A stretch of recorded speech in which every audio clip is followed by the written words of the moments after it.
జంధ్యాల పౌర్ణమి ఫలితం రాఖీ పౌర్ణమి యొక్క ఫలితం. యజ్ఞోపవీతం పరమం పవిత్రం ప్రజాపతిర్యత్ సహజం పురస్తాదాయుష్యమగ్రం ప్రతిముంచ శుభ్రం యజ్ఞోపవీతం బలమస్తు తేజ.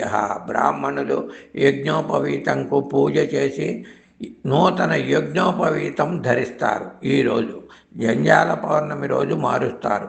ఇలా శ్రావణ పౌర్ణమిని ఎన్నెన్నో రకాలుగా పండగగా ఉత్సవంగా జరుపుకోవటం తరతరాలుగా వస్తున్న మన హిందూ సనాతన సాంప్రదాయం. యజ్ఞోపవీతం ఉన్న చోట ఎప్పుడూ కూడా అహంకారం ఉండకూడదు. గాయత్రి మంత్రం పఠించు చోట విలువలు అడ్డు రాకూడదు. భక్తి ఉన్న చోట ధనభేదం చూపించకూడదు, ఉండకూడదు. సంకల్ప బలం ఉన్న చోట ఏ విషయం బరువు అని అనిపించకూడదు. ఇది గాయత్రి మంత్రం యొక్క అంతరార్థం. దీన్ని అర్థం చేసుకొని గాయత్రిని ధరించాలి.